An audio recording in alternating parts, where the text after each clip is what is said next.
And away we go. It is the nightcap brought to you by Galactic Fried Chicken right here on BearcatJournal.com, www.galacticfriedchicken.com. Go to the website. They will get you taken care of. Delivery pretty much anywhere inside the 275 loop, or you can head down to Dayton, Kentucky, Wednesday through Sunday, lunch and dinner.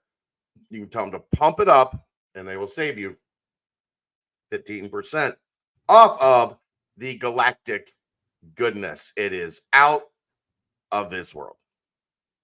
All right, Aaron. Let's get this show on the road. I'm excited. Tomorrow night, get a little new sponsor to debut on the BBP. New segment. Well, an occasional segment. It's a spin on it. Yeah, a regular segment. So I'm excited. It was it's a good night last night. Good nightcap. Got a little extra sleep this morning. Not a lot extra, but a little extra. And I'm ready to go. Read up on some of these games. I didn't get to really watch anything yesterday because I was up in Indy at a volleyball tournament. But busy tournamenting. Huh? Said you were busy tournamenting. Yeah, it's a lot. Oh my god! It like I can only imagine if anybody had like a phobia of whistles. Like there was like 20 volleyball courts going at the same time, and just whistles from every direction, where like your head would explode. Like you probably just couldn't do it. You would have to tell your kid like you're not allowed to play volleyball. Probably. I can't do this. So let's get to it, Aaron. Let's. No surprise from Houston to kick things off as the Cougs once again put on another dominating performance against a good Kansas State defense. Houston scores 74, and they whipped Kansas State, especially in the first half, 41-21 at halftime. Houston whips Kansas State 74-52. Pretty balanced, but Juwan Roberts was kind of the standout for the Cougars yesterday. He should be. He's like 30. But outside of that, I mean, Houston still, they're proving they are a force to be reckoned with in this conference. Yeah. With only one conference loss, I believe. Mm-hmm. Two conference losses. No, two. They lost two in a row, remember? Yeah. UCF and TCU. Yeah. Was it UCF? No, it was TCU and somebody else. Anyway, I'm all over the place. In any case, they're tough. I'm not looking forward to facing them twice in February. Iowa State. What? It was Iowa State. Oh, the other loss? Okay. TCU and Iowa State back to back. Yeah. And they have been a little angry since then.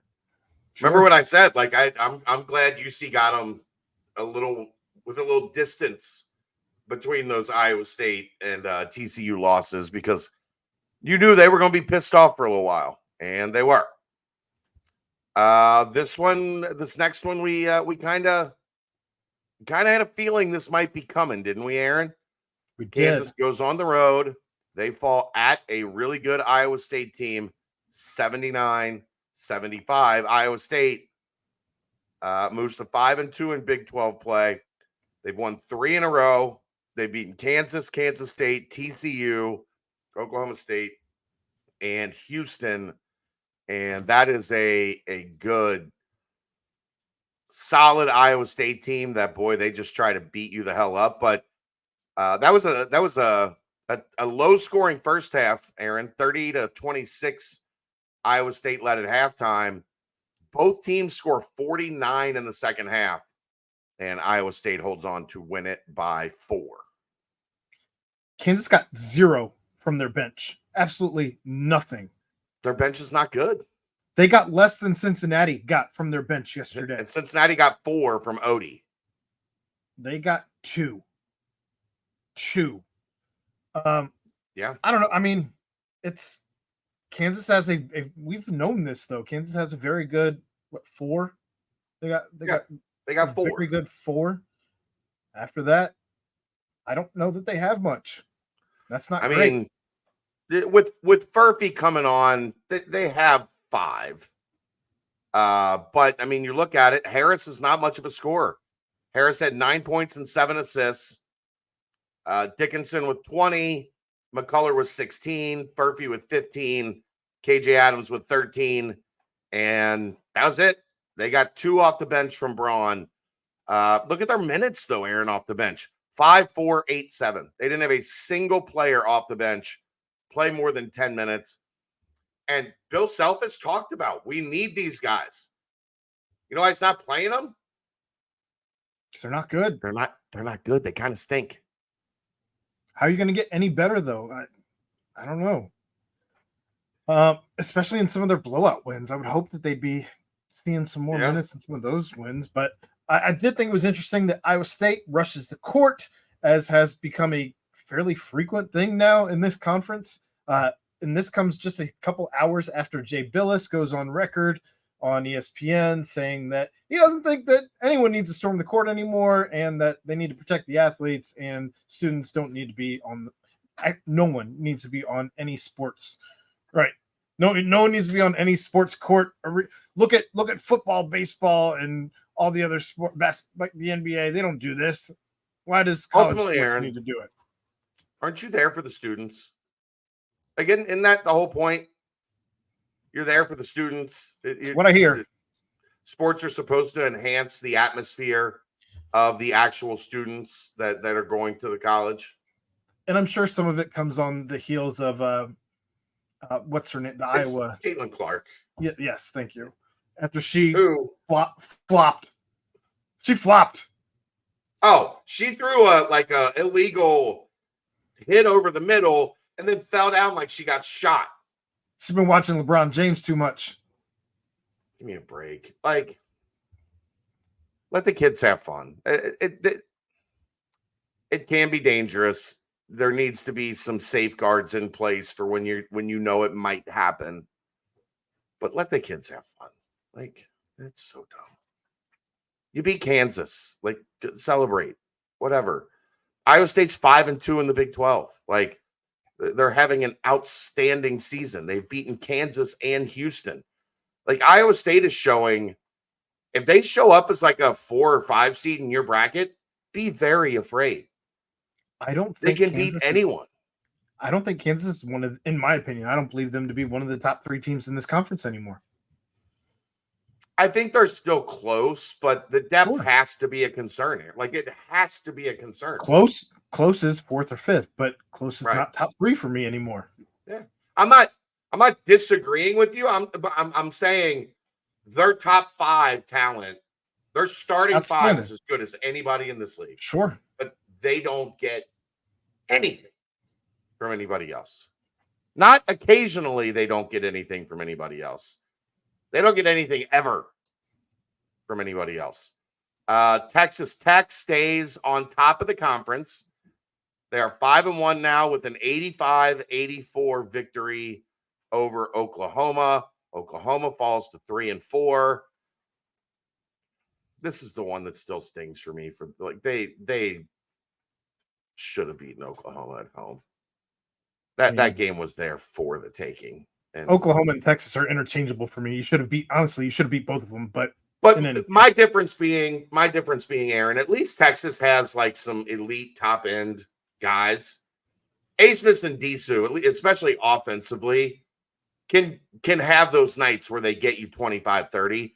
I don't think Oklahoma really has that. But surprise of the year so far in the conference has got to be Texas Tech, sitting at 5-1 in Big 12 play and sitting atop the standings. McMillan, 27-8. And he hit a clutch 3. Like the nail in the coffin 3 to win the game. Just dude is coming off the bench, 32 minutes, 27 points. Yeah, that's a starter. If you're playing 32 minutes, you might not start the game on the floor, but you a starter, dog. You finished. You're right. It's not who starts, it's who finishes. I tell you what, though, like I think that's it's a really good Texas Tech team, but I don't think they're like a juggernaut. You could get a pretty big scalp on your resume if you can go into Lubbock and steal a win. It's hard. Hard. Well, going to Lubbock is fine. Coming home from Lubbock, hard. It's hard. I don't know. I just heard if you've ever been to Lubbock, it's hard. It's hard. Yeah, it's hard to get home, Aaron. It's hard to get home. Maybe the game of the week in college basketball, TCU 105, Baylor 102, triple overtime. It's an NBA score. I mean, well, yeah, when you play an extra 15 minutes, like you almost played an entire extra half. Don't pretend that every team is capable of putting up 100 points just because you played 15 extra minutes. That's not the case. Well, but what I'm saying is they scored 76 in regulation. It was 76 all in regulation. Let's not act like it was 88 to 88 at the end of regulation. I'm just saying. But they're both good offensive teams. Like they both can get buckets. So not surprising that they went into overtime and just continued trading haymakers for 3 OTs. Jameer Nelson Jr. must have heard me in our last episode where we discussed the conference, because he explodes for 42 minutes, 11 of 18, 30 points. 30 points. He's got some dog in him. I'm telling you. But huge for TCU. And that actually that moves the TCU win for Cincinnati up to quad 1 for now, because TCU jumped back into the top 30 in net. So I love that TCU team. Baylor, as good as they are, they're 3-3 in the Big 12. This conference is it's crazy. Stupid. It's so stupid. Texas, who had been playing great, goes on the road to Provo. 84-72 BYU win. BYU back into the top 10 of most metrics. They are now 3-4 in Big 12 play, right there at the same record as Cincinnati. That's again, you know, you wonder, like, when is BYU going to fall off? Ain't happened yet. They're still hanging around and getting some scalps at home. And that win continues to look really good for Cincinnati. This game still infuriates me, as we touched on a little bit last night towards the end of our show, but BYU apologizing and their admins making the students take off their horns down shirts that were in the front row. What are we doing here? It just doesn't make any sense. Like, there should be. It's the softest fan base in all of college basketball. There should be, at every game in the conference that's not played in Austin for the rest of the season, somebody should have a horns down sign that gets on TV in the student section. Every game. I just hope that the SEC, since everything it just means more and all of that, please, for the love of God, I beg of you, SEC, do not have an unsportsmanlike conduct penalty for anyone showing horns down. Aaron, the Auburn-Alabama rivalry, there were 100-year-old historic trees on the Auburn campus that they poisoned. And the trees died, and they had to cut them down. Like, nature, living things. That rivalry was not big enough to have those things go too far and have a fan eliminate them. I'm not saying that's the right thing to do. I'm saying it just means more in the SEC. And if you're offended by horns down, oh, you got a lot of horns down coming. Just a lot of horns down coming. Texas, again, you know, they have the high-end talent to be a pain in the ass. They're just not consistently good. I just want to point out Trevin Knell, 13 minutes, 2 points. Yeah. And they still scored 84. They did do that. Oklahoma State gets off the schneid. We talked about this one as well, Aaron. This was one that if you're Oklahoma State, if you're going to get one, you can get one right here. And Oklahoma State moves to 1-6 in the conference. West Virginia now alone in 13th place, I think, at 2-5. Yeah, it's of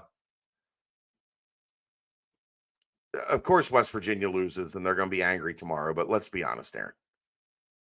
They're 7-13 on the season, 2-5 in the Big 12. Go win the game. What scares me more than that is the fact that this team, I said the last time we talked about this conference, I said that this team rises and falls on the shoulders of Raekwon Battle. And he had 2 points, which means he's due. And that's not good. That's fair. Not good at all. Kirk Kriisa goes off. I believe this is his at least conference high, if not season high, 21 points. Not enough. Simply not enough, as Oklahoma State finishes with 3 guys in double digits. They're young, but they're fun. They're fun. Texas Tech through 7 rotations, 7 games. Texas Tech has had their bye. They are 5-1. They're half a game ahead of Iowa State and Houston at 5-2. Kansas, TCU, and Kansas State at 4-3. Baylor at 3-3. Why was the Cincinnati win against UCF so important? BYU, Texas, Cincinnati, Oklahoma, and UCF all at 3-4. Yeah. West Virginia 2-5, Oklahoma State 1-6. An interesting one tomorrow night, Aaron. Big Monday, 9:00. Houston at Texas. Big game. And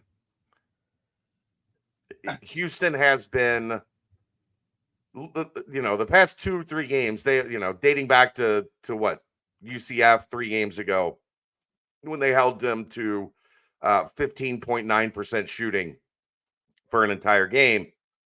Maybe on the road at Houston, you see Texas, or maybe on the road at Texas, you see Texas have one of those games where they jump up and surprise you. But it also wouldn't surprise me to see Houston win by 15 and Texas to score 54 points. That's the fun of this conference, right? Who the hell knows? Tuesday, a little bit of a lighter slate Tuesday. Texas Tech at TCU. Fascinating. Maybe the game of the week in the conference for me. Like can TCU continue to show they're just as talented as anybody in the country? Can Texas Tech get a little separation if they keep winning? Especially you steal one on the road at TCU. So that's going to be interesting. Oklahoma, Kansas State. Both of those teams coming off a loss. Oklahoma State at Kansas. I don't have much hope for Oklahoma State there. Baylor at UCF, Aaron. That's an interesting one Wednesday night. UCF is kind of reeling right now. They're trying to stay out of the basement. I'm curious to see who they have available. Yeah. To play. There were some rumblings that CJ Walker might be done for the year for them. You do have until Wednesday to figure it out, so at least it's not, like a Monday or a Tuesday game for their sake. And then finally, Cincinnati at West Virginia, 7:00 in Morgantown. Keegan will be on site, so we will have some Bearcat Journal coverage there. There you go. That's week 4, I guess. Whatever the hell it is. Something like that. This league is stupid. It's so stupid. You know what was great, Aaron? Hold on real quick. I know. You were almost right. I just wanted to point out something real quick.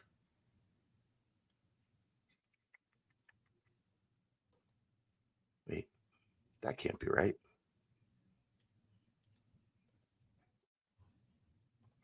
Today's the 28th, right? Correct. All day. There were AAC games today, right?